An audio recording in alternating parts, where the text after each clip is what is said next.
In the part which I have the honor to transmit herewith, you'll find that money weaves itself into the entire fabric of our very existence, that the law of success is service, that we get what we give, and for this reason we should consider it a great privilege to be able to give. We have found that thought is the creative activity behind every constructive enterprise. We can therefore give nothing of more practical value than our thought. Creative thought requires attention, and the power of attention is, as we have found, the weapon of the Superman. Attention develops concentration, concentration develops spiritual power, and spiritual power is the mightiest force in existence. This is the science which embraces all sciences. It is the art which, above all arts, is relevant to human life. In the mastery of this science and this art, there is opportunity for unending progression. Perfection in this is not acquired in 6 days, nor in 6 weeks, nor in 6 months. It's the labor of life.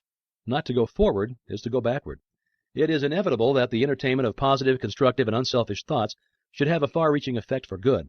Compensation is the keynote of the universe. Nature is constantly seeking to strike an equilibrium. Where something is sent out, something must be received, else there should be a vacuum formed. By observance of this rule, you cannot fail to profit in such measure as to amplify justly your effort along this line. Part 23. The money consciousness is an attitude of mind. It is the open door to the arteries of commerce. It is the receptive attitude. Desire is the attractive force which sets the current in motion, and fear is the great obstacle by which the current is stopped or completely reversed or turned away from us. Fear is just the opposite from money consciousness. It is poverty consciousness, and as the law is unchangeable, we get exactly what we give. If we fear we get what we feared, money weaves itself into the entire fabric of our very existence. It engages the best thoughts of the best minds. We make money by making friends, and we enlarge our circle of friends by making money for them, by helping them, by being of service to them. The first law of success, then, is service, and this, in turn, is built on integrity and justice. The man who at least is not fair in his intention is simply ignorant. He has missed the fundamental law of all exchange. He's impossible. He will lose surely and certainly. He may not know it, but he may think he's winning, but he's doomed to certain defeat. He cannot cheat the infinite. The law of compensation will demand of him an eye for an eye and a tooth for a tooth. The forces of life are volatile. They're composed of our thought and ideals, and these in turn are molded into form. Our problem is to keep an open mind, to constantly reach out for the new, to recognize opportunity, to be interested in the race rather than the goal, for the pleasure is in the pursuit rather than the possession. You can make money a magnet of yourself, but to do so you must first consider how you can make money for other people. If you have the necessary insight to perceive and utilize opportunities and favorable conditions and recognize values, you can put yourself in position to take advantage of them. But your greatest success will come as you are enabled to assist others. What benefits one must benefit all. A generous thought is filled with strength and vitality. A selfish thought contains the germs of dissolution. It will disintegrate and then pass away. Great financiers like Turner, Gates, Trump, and others are simply channels for the distribution of wealth. Enormous amounts come and go, but it would be as dangerous to stop the outgo as the income. Both ends must remain open, and so our greatest success will come as we recognize that it is just as essential to give as to get. If we recognize the omnipotent power that is the source of all supply, we will adjust our consciousness to this supply in such a way that it will constantly attract all that is necessary to itself, and we shall find that the more we give, the more we get. Giving in this sense implies service. The banker gives his money, the merchant gives his goods, the author gives his thought, the workman gives his skill. All have something to give, but the more they give, the more they get, and the more they get, the more they are enabled to give. The financier gets much because he gives much. He thinks. He is seldom a man that lets anyone else do his thinking for him. He wants to know results and how they are to be secured. You must show him. When you can do this, he will furnish the means by which hundreds or thousands may profit, and in proportion as they are successful will he be successful. Morgan, Rockefeller, Carnegie, and others did not get rich because they lost money for other people. On the contrary, it's because they made money for other people that they became the wealthiest men in the wealthiest country on the globe. The average person is entirely innocent of any deep thinking. He accepts the ideas of others and repeats them, in very much the same way as a parrot repeats things. This is readily seen when we understand the method which is used to form public opinion. And this docile attitude on the part of a large majority who seem perfectly willing to let a few persons do all of their thinking for them is what enables a few men in a great many countries to usurp all the avenues of power and hold the millions in subjugation. The power of attention is called concentration. This power is directed by the will. For this reason, we must refuse to concentrate or think of anything except the things we desire. Many are constantly concentrating upon sorrow, loss, and discord of every kind. As thought is creative, it necessarily follows that this concentration inevitably leads to more loss, more sorrow, and more discord. How could it be otherwise? On the other hand, when we meet with success, gain, or any other desirable condition, we naturally concentrate upon the effects of these things, and thereby create more, and so it follows that much leads to more. How an understanding of this principle can be utilized in the business world is well told by an associate of mine.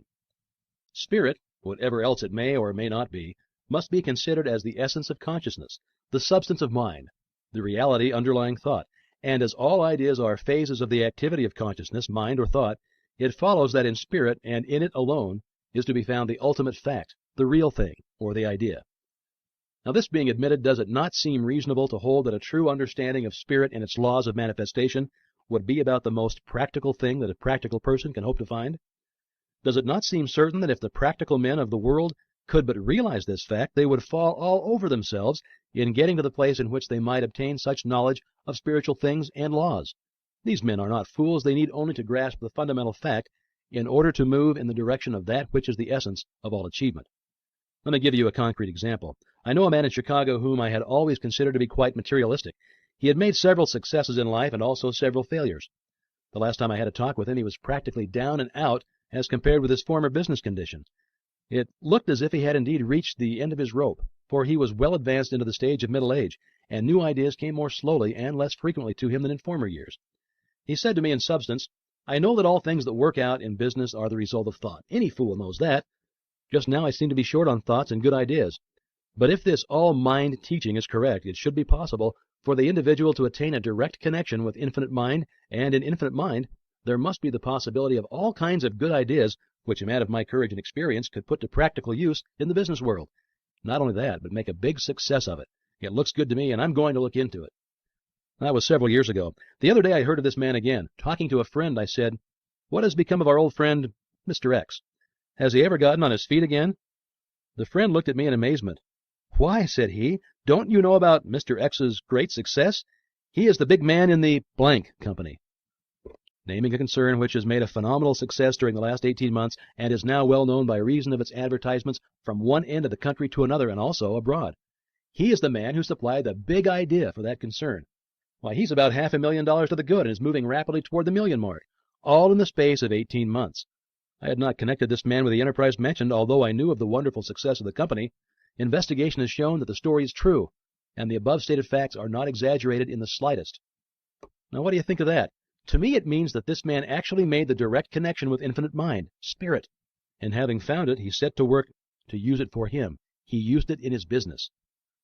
Now, does this sound sacrilegious or blasphemous? I hope it does not. I do not mean it to be so. Take away the implication of personality or magnified human nature from the conception of the infinite, and you have left the conception of an infinite presence power, the quintessence of which is consciousness. In fact, at the last, spirit. As this man also, at the last, must be considered as a manifestation of spirit, there is nothing sacrilegious in the idea that he, being spirit, should so harmonize himself with his origin and source that he would be able to manifest at least a minor degree of its power. All of us do this, more or less, when we use our minds in the direction of creative thought. This man did more. He went about it in an intensely practical manner. I've not consulted him about his method of procedure, though I intend doing so at the first opportunity. But he not only drew upon the infinite supply for the ideas which he needed, and which formed the seed of his success, but they also used the creative power of thought in building up for himself an idealistic pattern of that which he hoped to manifest in material form, adding thereto, changing, improving its detail, from time to time, proceeding from the general outline to the finished detail. I judge this to be the facts of the case, not alone from my recollection of the conversation only a few years ago, but also because I have found the same thing to be true in the cases of other prominent men who have made similar manifestation of creative thought. Those who may shrink from this idea of employing the infinite powers to aid one in his work in the material world should remember that if the infinite objected in the least to such a procedure, that thing could never happen.